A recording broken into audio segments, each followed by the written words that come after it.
Bom, então vamos lá. Vamos entender a nível, então, alveolar, como que acontecem, né, essas trocas gasosas. Agora a gente vai começar a atribuir a quantidade de gás a uma unidade de medida que a gente utiliza para pressão parcial do gás em determinado local, tá? Então a gente vai utilizar como unidade de medida a milímetros de mercúrio, tá? E não mais porcentagem.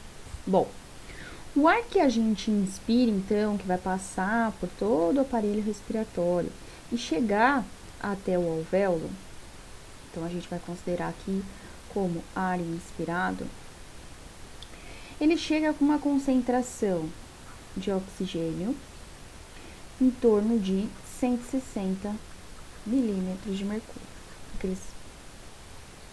Aqueles 21% equivale a 160 milímetros de mercúrio de pressão parcial do gás no ar que a gente inspira, que passa lá pelas nossas narinas.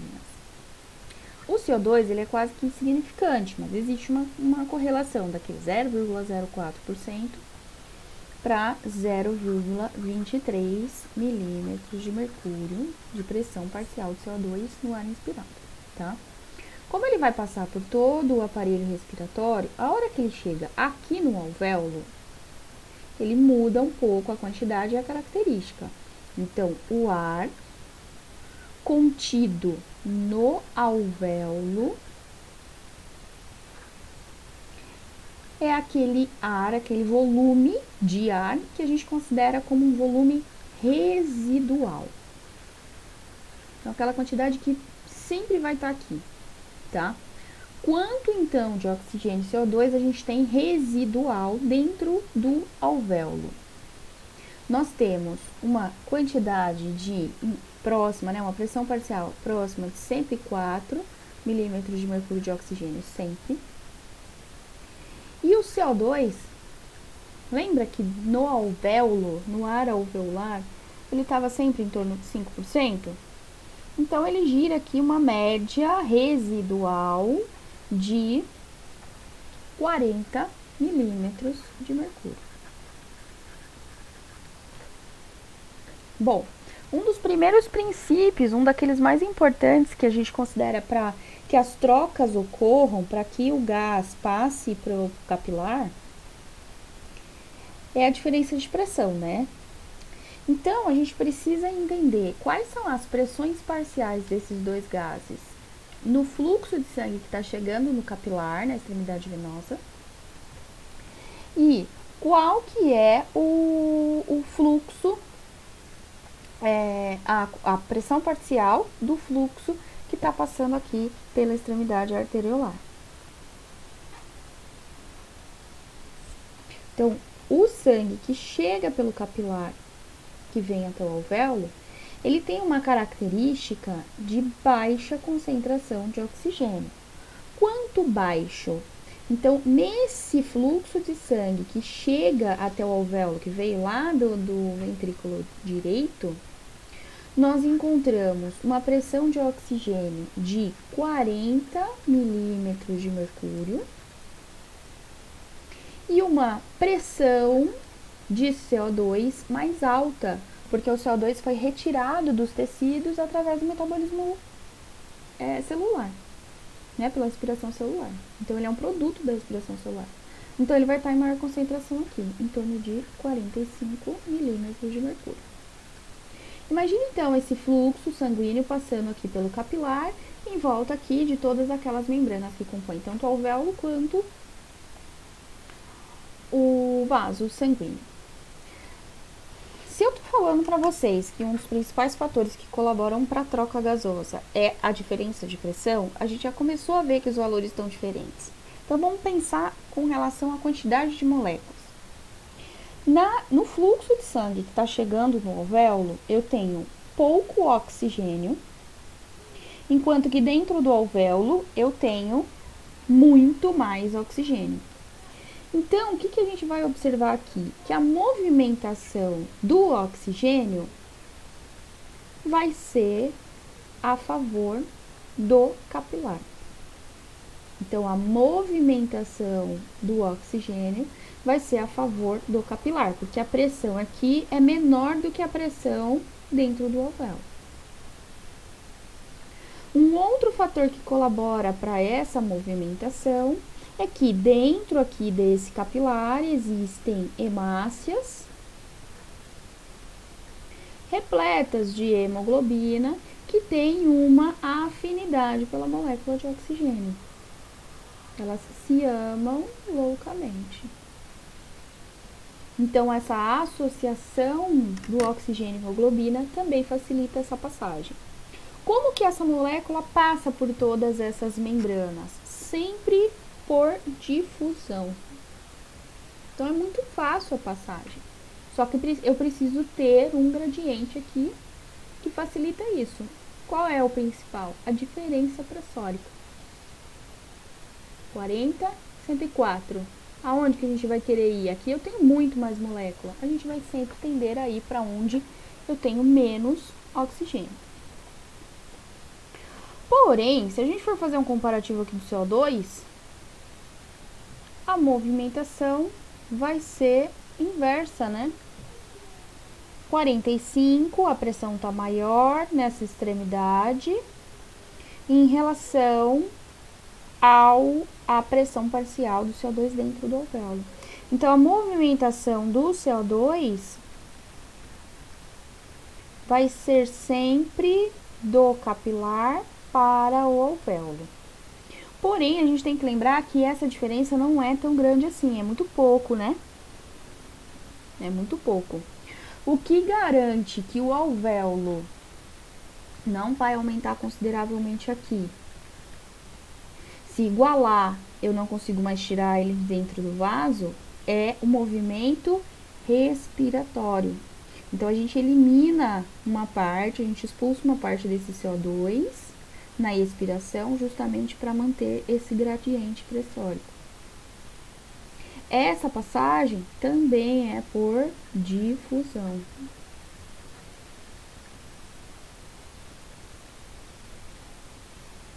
Então, se a gente for pensar isso aqui como uma esteira, o sangue está passando aqui, chegou aqui perto do alvéolo, opa, o oxigênio notou que aqui está mais folgado, então ele começa a vir para cá e se concentrar nas hemácias. Em contrapartida, o CO2 está vendo que lá dentro a pressão está um pouquinho menor, ele começa a sair. Qual vai ser a característica aqui da minha esteira no resultado final, no final do capilar? Vamos fazer um balanço? Então, o sangue que está saindo aqui é um sangue do tipo arterial. Então, a gente vai encontrar uma pressão parcial de oxigênio arteriolar em torno de 95 a 100 milímetros de mercúrio. Enquanto que o CO2 vai diminuir um pouco, de 35 a 40 milímetros de mercúrio. Aceitável até 45 e aqui também pode aumentar um pouco. Então, são esses fatores que colaboram para que os gases se movimentem de dentro do alvéolo para o vaso. Vocês viram que não é muito difícil, é que são números, né, que a gente precisa lembrar. Se por um acaso eu tenho um paciente que tem um déficit ventilatório, uma das, óbvio, vocês vão aprender todas, mas uma das saídas é a gente aumentar a pressão inspirada de oxigênio. Porque se eu aumento a pressão dentro do alvéolo, o que é que vai acontecer com esse gás? Ele vai querer sempre vir para cá. O que garante que esse oxigênio não volte para cá? Essas pressões, a pressão de dentro do alvéolo ainda é maior. E ele tem uma afinidade pela hemoglobina, então por isso que ele não retorna. É gás. Gás entra e sai muito fácil. Bom, mas em que situações que a gente consegue mudar um pouco as frequências com que o sistema funciona, as a ventilação, o padrão ventilatório. Então, tem vários mecanismos de gatilho que são ativados em determinadas situações para corrigir principalmente a ventilação, né? Então, muitas vezes a gente muda a respiração, mas o objetivo é alterar a ventilação.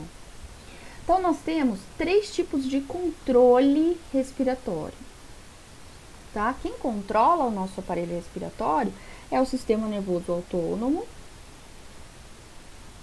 mas existe também um controle motor, então a gente consegue inspirar mais forte de forma voluntária, né? Então não é só involuntário. Fisiologicamente, quem controla isso é o sistema nervoso autônomo. Mas quais são os sistemas, os gatilhos que são ativados em situações em que eu preciso corrigir a ventilação? Então, basicamente, nós temos três mecanismos aqui que controlam a respiração. O primeiro está relacionado a receptores. Sempre que a gente falar em receptores, vocês vão lembrar como um botão que foi ativado, tá?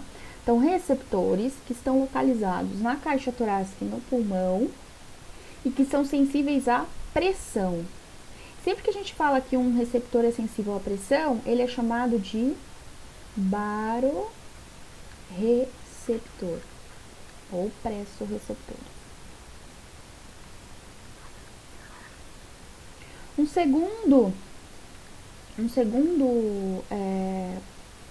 local aqui de controle do aparelho respiratório, eles são sensíveis a aumento de uma determinada molécula, no caso, o oxigênio. Então, se eles são sensíveis a uma molécula, eles são ativados por uma alteração química. Então, são os quimiorreceptores. E ainda, se a gente for classificar, esses quimiorreceptores, eles têm uma subdivisão aqui, tá? Que eu vou colocar como um terceiro, mas lembra que é o mesmo tipo de receptor, porém localizados em regiões diferentes e com gatilhos diferentes. Então, nós temos quimiorreceptores que estão localizados na bifurcação da carótida. Então, quimiorreceptores carotídeos. A gente falou deles na regulação da pressão arterial, mas a gente volta a falar deles agora na regulação também da respiração. E também existem quimiorreceptores que estão localizados lá no nosso sistema nervoso central. Bom, vamos começar a dar umas características a esses receptores. A primeira característica que a gente vai determinar é a velocidade com que eles são ativados. Então, os baroreceptores, eles são ativados em uma velocidade moderada. Eles até percebem, mas demora um pouquinho. Meio termo, né? Tá em cima do muro. Os quimiorreceptores carotídeos, esses caras são lentos. Eles demoram para perceber que o problema está acontecendo. E os quimiorreceptores centrais, eles são extremamente rápidos.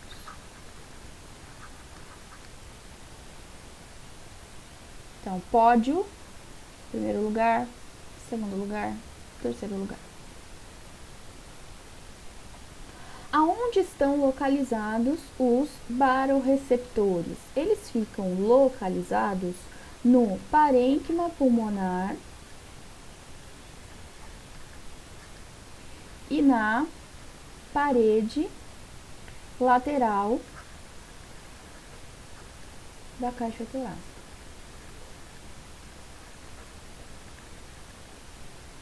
Na caixa torácica, né? Internamente, né? Os quimiorreceptores carotídeos, eles estão localizados na bifurcação da carótida.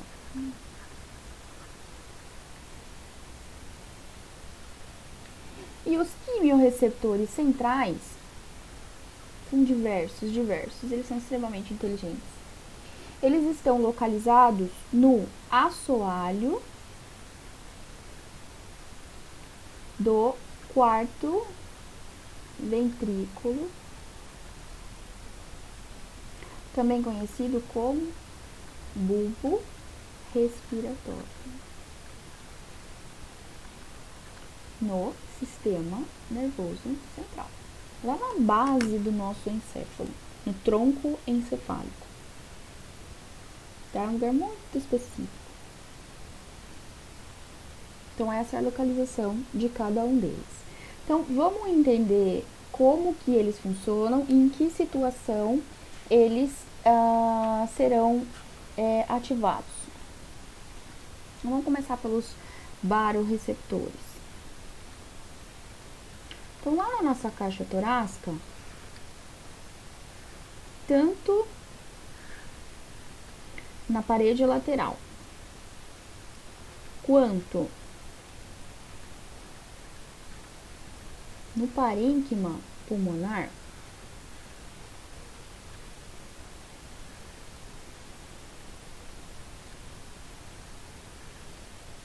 existem células, são bem pequenininhas, tá? Eu desenho assim que é pra gente entender que elas ficam aqui. Então, existem células tanto aqui quanto no parênquima pulmonar, que são sensíveis à alteração de pressão, tanto fora quanto dentro da cavidade, tá? Então, são receptores sensíveis à pressão. Então, em que situações que esses receptores são ativados? Quando,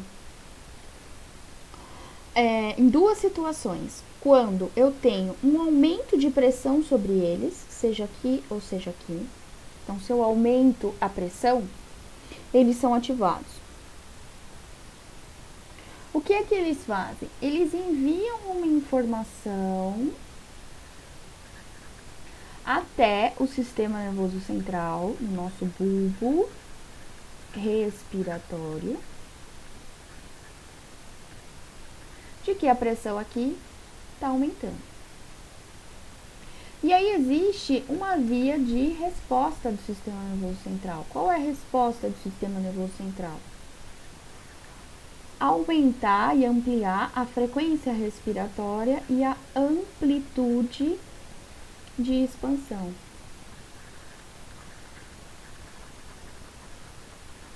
Da caixa torácica.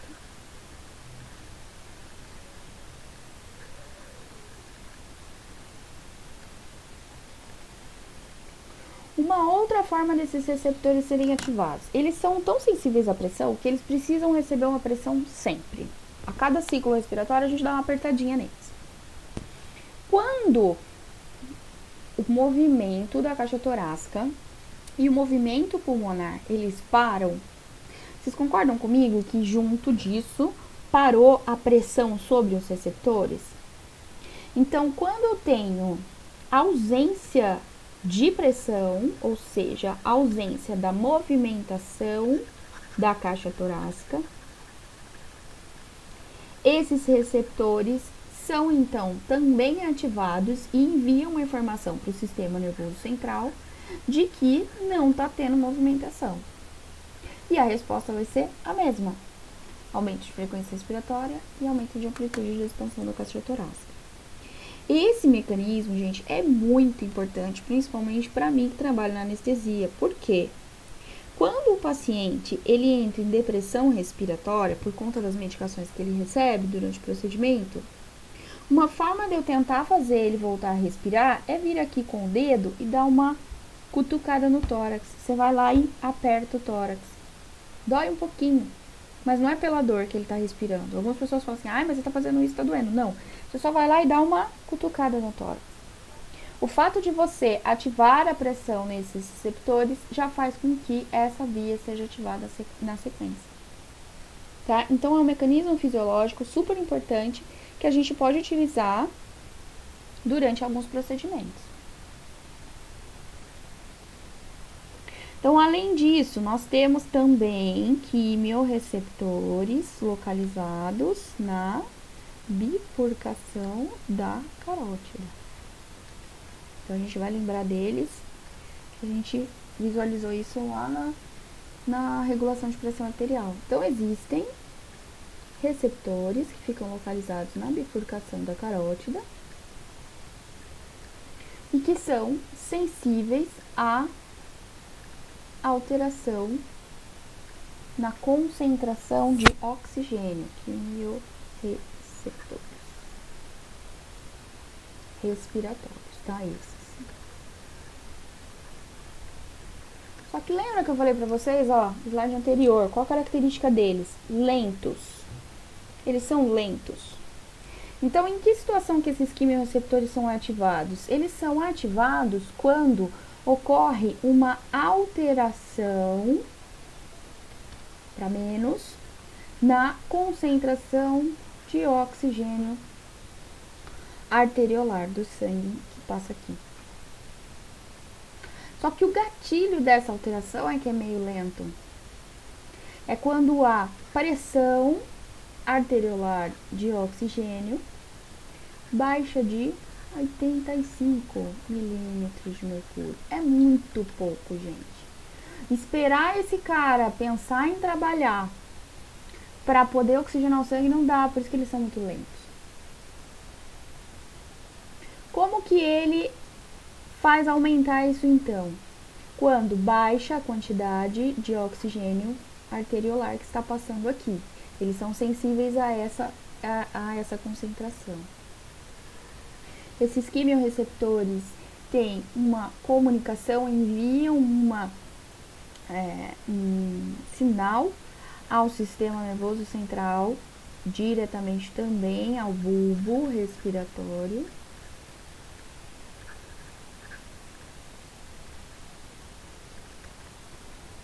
De que a concentração de oxigênio diminuiu. A resposta do sistema nervoso central está relacionada a quem? Ao aparelho respiratório. Fazendo o quê? Aumentando principalmente a amplitude respiratória.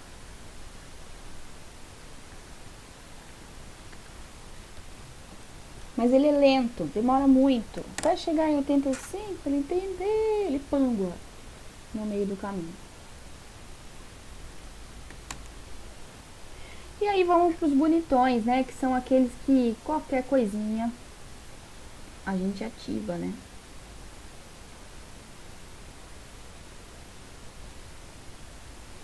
Então, eu vou desenhar em um zoom aqui. Medula oblonga, existe um assoalho aqui nessa região. Quarto ventrículo, o que está acima aqui, que caracteriza o quarto ventrículo do sistema nervoso central? O cerebelo.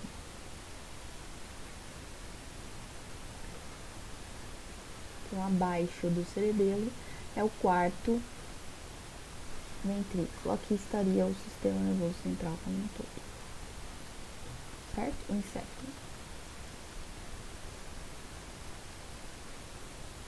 Então, aqui é o assoalho do quarto ventrículo. Bem nessa região, o que a gente tem? Como qualquer outro tecido, existem pequenos vasos que passam por aqui, capilares, né? Que passam por aqui, nutrindo todos os tecidos, certo? Nesse capilar, eu tenho o quê? Um fluxo de sangue aqui, certo?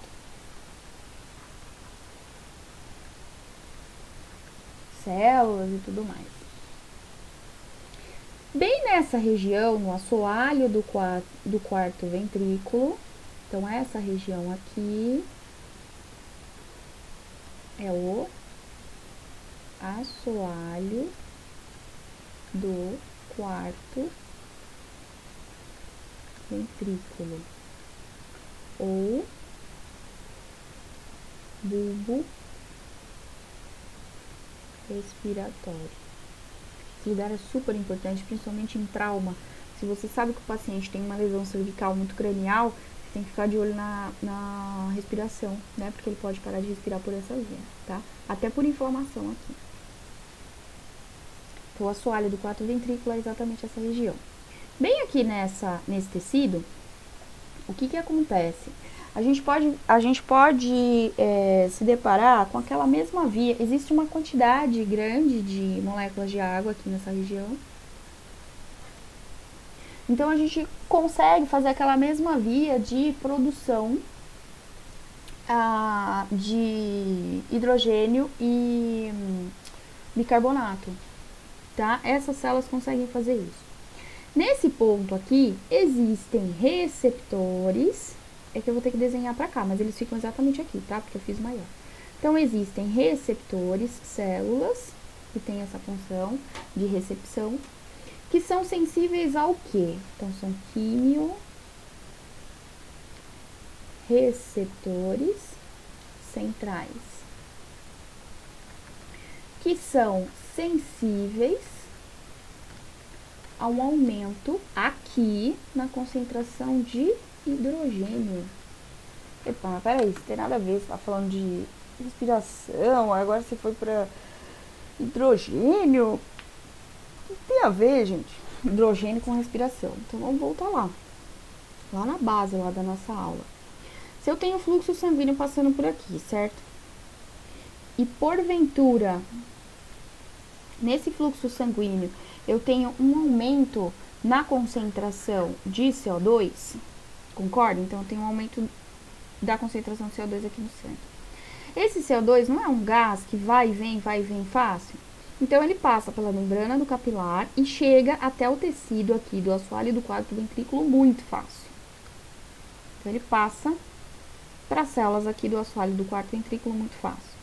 A partir do momento em que ele passa por difusão pelo capilar aqui da região do bulbo e atinge essas células, em contato com a água,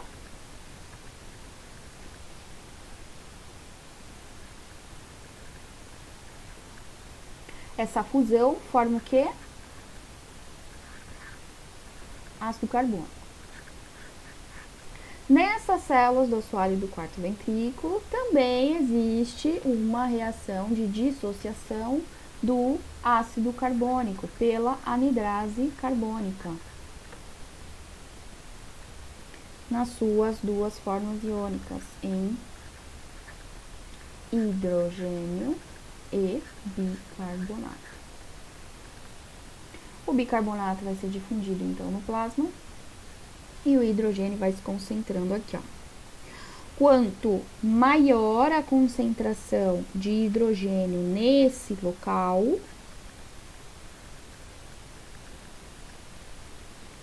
maior vai ser a ativação dos quimioreceptores centrais.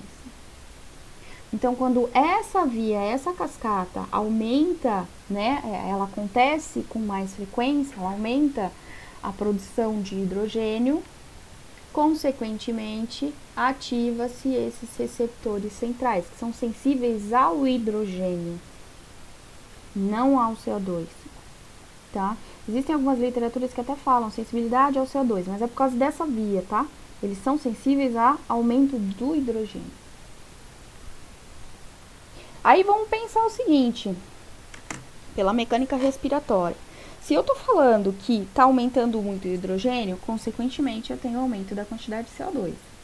Se eu tenho aumento na quantidade de CO2 circulante, significa que o alvéolo aqui não tá conseguindo expulsar.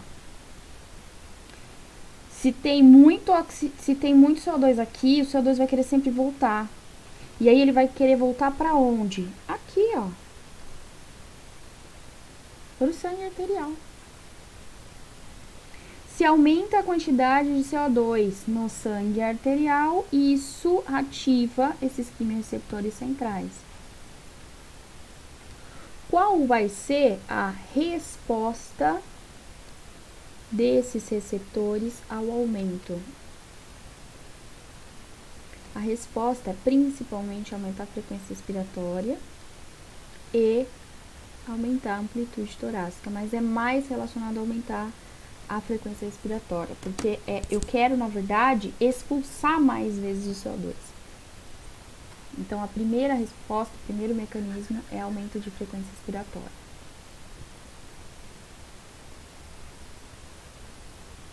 Por isso, que muitas vezes a gente observa como esse efeito não é que caracteriza uma alteração ventilatória, mas o aumento da frequência respiratória nos chama a atenção. Porque vocês viram que, de um modo geral, quase todos, aumenta a respiração. Existem distúrbios relacionados ao equilíbrio ácido-básico que ativam esses quimioreceptores, não é sensível a hidrogênio? Então, se eu tenho aumento da produção de hidrogênio, consequentemente vai ativar o quimioreceptor central. O problema era respiratório? Não. O problema não era respiratório. Em que outra situação que a gente pode observar um aumento na quantidade de CO2? Aumento do metabolismo celular, né? Aumento de respiração celular. E aí esse indivíduo tenta compensar aumentando a frequência respiratória. Isso é um mecanismo compensatório. Tá ok? Lindo, né? Fisiologia linda.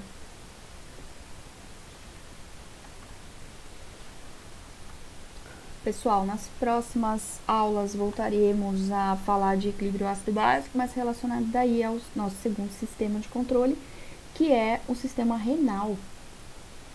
Então, na semana que vem, a prova, 18/11, e aí no dia 25 e no dia 2, mais 2 conteúdos. Não entra em prova esses 2 conteúdos, porque vai ser depois. Mas, obviamente, quem pegar exame, entra a parte renal também. Que não é o nosso caso, né? Que vocês estão bem, não vou precisar aplicar exame para ninguém. Tá ok? Então, um abraço a todos. Qualquer dúvida é só vocês me enviarem.